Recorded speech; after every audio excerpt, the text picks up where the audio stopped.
Hi, welcome back to Just an Everyday Fan. As you know, the Indiana Fever just took on the Connecticut Sun. Now, if you saw the game, I think none of us would have figured that it would have gone in Indiana's favor, but they clawed back. At one point, Kelsey Mitchell was held to 4 points in the first half, and Indiana was just struggling to make anything work.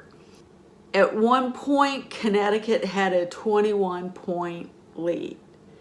They were just running away with the game. And the Indiana Fever were able to claw back. Now, I'll tell you this. Sophie Cunningham, during the first half, she was going up for what I believe it was a rebound, and a Connecticut Sun player hit laterally on that right leg and that knee, and it was her knee just kind of stayed in one place and her leg went totally different.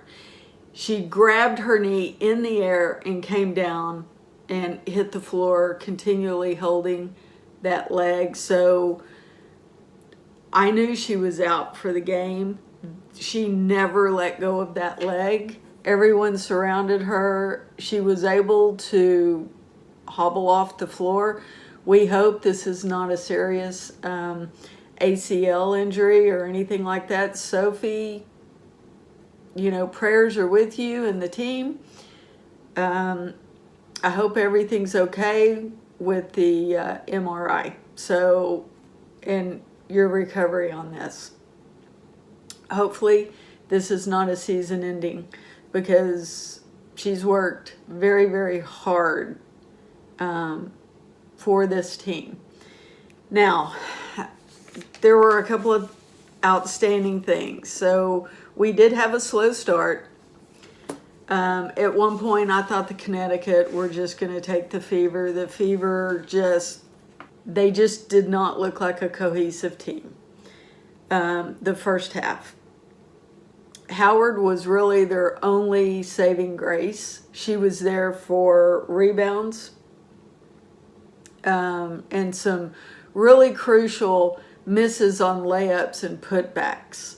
So she was doing her due diligence on that end. Aaliyah Boston got 14 points, 13 rebounds, 5 assists, 2 steals, and 2 blocks. So Aaliyah stepped up because we had Sophie out now, right? So we only really had Lexi defending. And it was very, very difficult.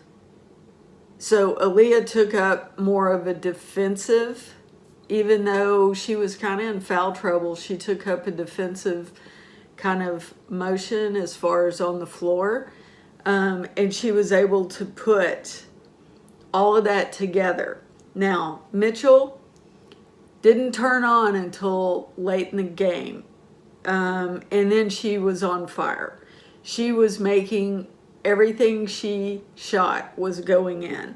She scored 38 points, a career tie. The last time she scored 38 points was years ago against the Connecticut Sun. This was a career high for her. She matched that today. It was a shame that she could not have gotten one more basket. I would have loved to see her go to that 40-point mark.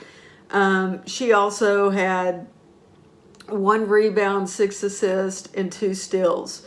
Odyssey Sims was great during this game. She was making some crucial points.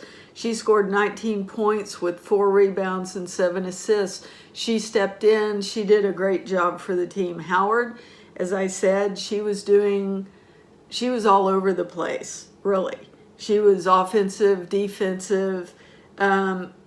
These girls stepped up in the second half, and they were really playing hard. Howard got 18 points. 9 rebounds, 1 assist, 1 steal. Lexi Hall, 8 points, 7 rebounds, 3 assists, and 2 steals. And Timpson, 2 points.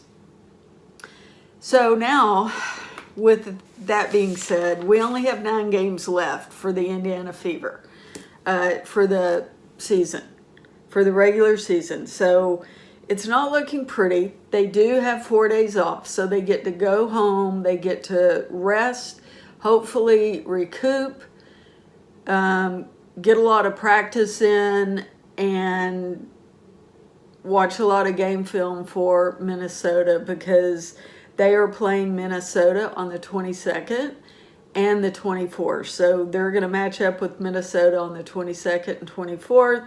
Of course, we're probably going to put those in the loss columns. We're just going to be, let's just be real here.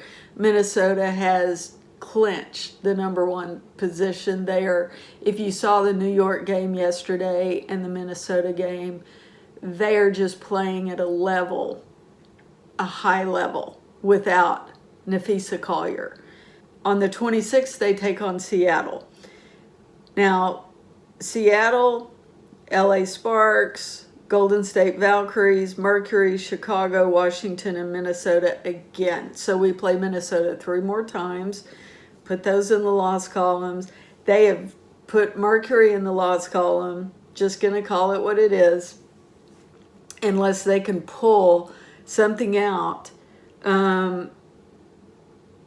They have got to beat the Sparks, the Valkyries, and Washington, because right now they're sitting in 7th place. I know we have a lot of games to be played today, so it depends on the win and the losses, but right now we're looking at LA Sparks and Seattle Storm right behind the Indiana Fever. So they're looking, and the Mystics are right behind the Sparks. So right, it's anyone's guess as to what these last probably 6 through 8 slots are going to be going to the playoffs.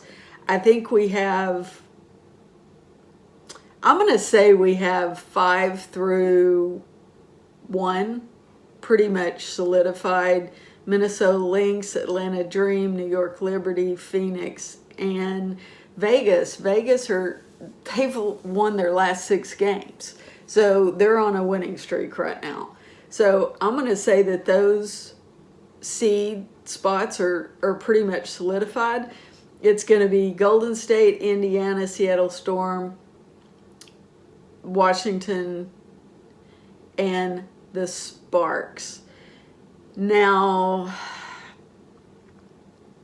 Dallas could surprise us, but I don't think so. I think Dallas, Chicago, and Connecticut are going to stay on the bottom.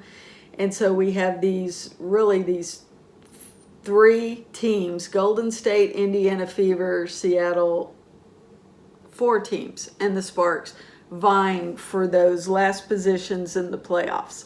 So it's going to be anybody's game.